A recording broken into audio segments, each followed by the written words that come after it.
Hello everyone, my name is Brianna. Welcome back to my channel and welcome if you're new.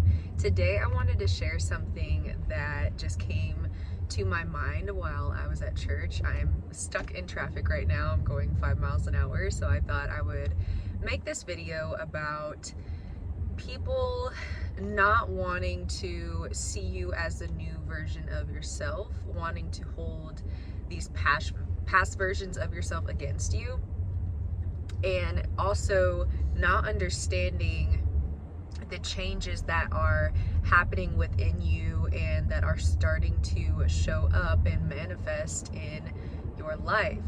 So it is Father's Day, and the sermon today was about 5 ways that 5 examples you should be setting within your home or within your life and living by to be a good father.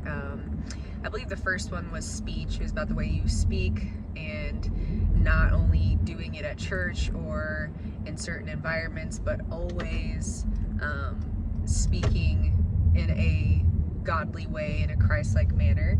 The second one was about your faith. The third one was about can't remember the third one.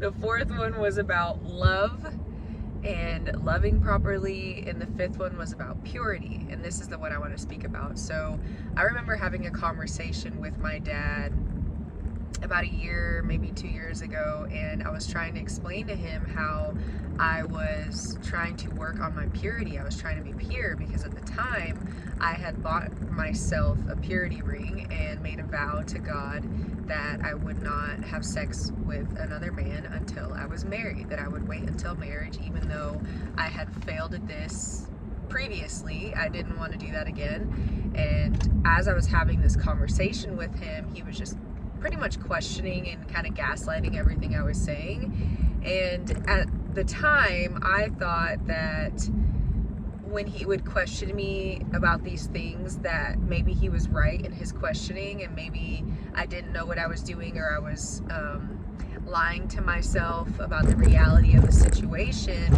But I also knew, like, God's the one who's working on this in me and getting me to understand the importance of purity, the importance of abstaining, the importance of not having lust at the forefront of a relationship, whether the lust was in me or the lust was in the person that was coming after me.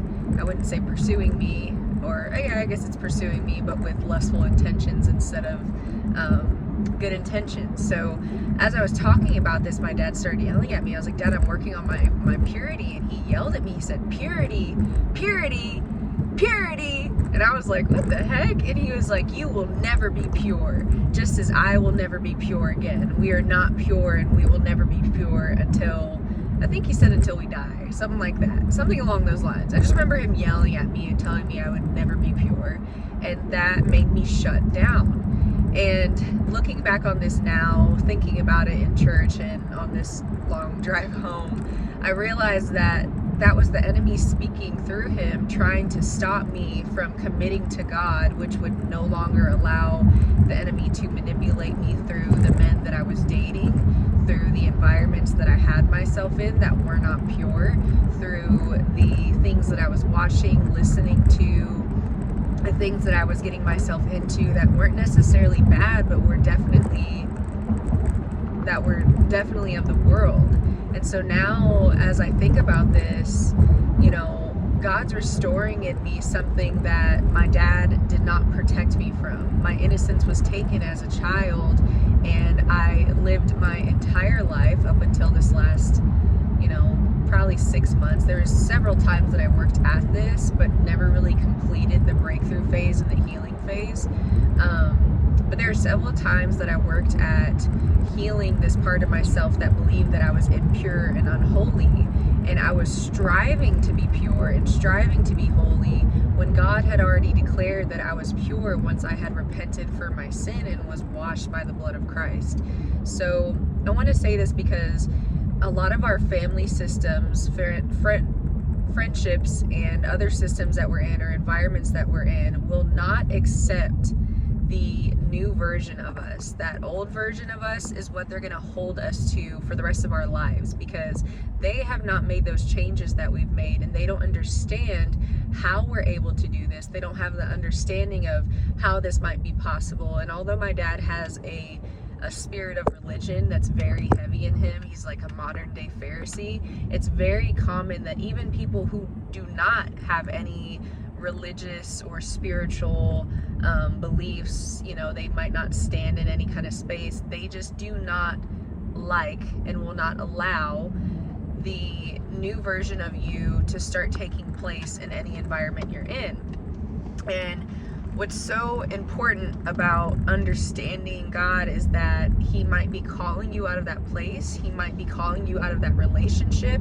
He might be calling you to stop sharing things with these people until you are out of that relationship, until you are out of that environment. Because if they keep speaking death into the very thing that God is bringing life into, it's going to cause major double-mindedness, major confusion, and it's going to just further allow the spirit of shame to continue to attack you.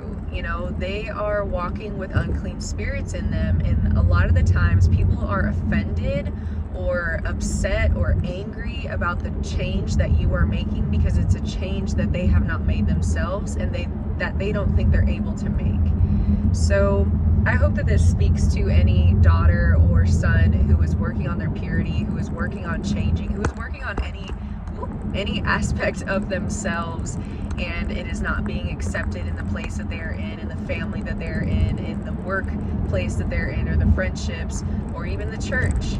You have to go before God and truly ask Him, do you want me here? Do you want me in this relationship? If I have to remain in this relationship, how do you expect me to carry this relationship out? What should I be talking about? What should I stay away from? What conversation should I steer myself away from? Because the enemy is going to see that you're already changing, right? The enemy already knows that there is a transformation happening, and he knows that you're getting stronger every day. They can sense the Holy Spirit, and they can see how bright your light is. So when the enemy starts to realize that he's not able to attack you, to provoke you, to shame you, to guilt you into the old strongholds that he had you in, he's going to try other things. And a lot of the times it's the people closest to us, the people who claim to love us, to care for us, to have the best intentions for us, that really do not have the best intentions for us. They're the ones that attack us the most. And you have to understand, for God to get you to a place to actually be surrounded by good people who love you and care for you and truly want the best for you and have nothing but good intentions, godly intentions for you.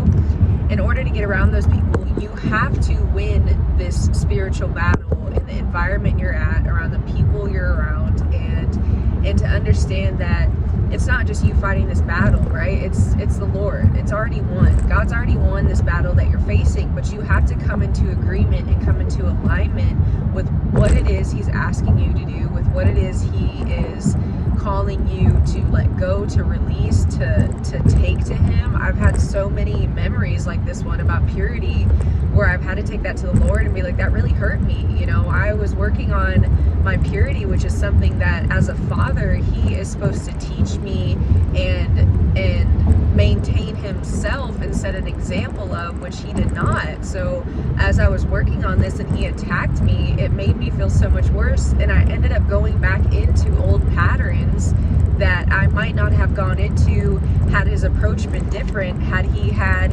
a godly mentality of what being a pure father and a pure husband and a pure, leader in his household, and what that looks like for a wife and a daughter. Things might not have gone the way they did for me. So take those emotions, take those memories, whatever God is bringing to your mind, take that to Him. Remember that the enemy might be accusing you at times of old things, and you have to rebuke the enemy when he does that. But there also may be times where God is bringing to your memory something that hurt your heart, because He wants to heal that in you.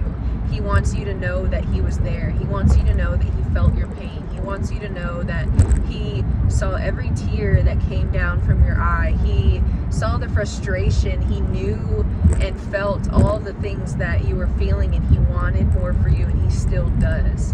So I just pray that this helps somebody. I pray that you can understand that God sees you. El Roy, El Shaddai, the God who sees, the God who keeps you, and He loves you. He's not separate from you. It might feel like this is such a tough season, but He wants you to get through this battle with Him so that you don't keep circling the same mountain, wondering the same things, getting back into the same old patterns and habits. He wants you to break this cycle, and you have to understand that not everybody is going to understand it, and most of all, many people are not going to accept it. Just as Jesus was not accepted in His town, you will likely not be accepted in yours. You might be called away. You might just be called into isolation. Whatever it may be, trust that God loves you. He knows you. He made you who you are. He gave you those feelings. He gave you that desire to be more pure, to be more like Him. He put that in you, and there is nothing wrong with that. And the world will tell you that it is wrong, that it is not what you should be doing, that it is boring, that it is weird, but it is not. If you are walking the narrow path, it is not going to look like the rest of the world, and the rest of the world is most of the time not going to accept it. So remember to always take things before the Lord, take every word before the Lord, and trust that He is with you.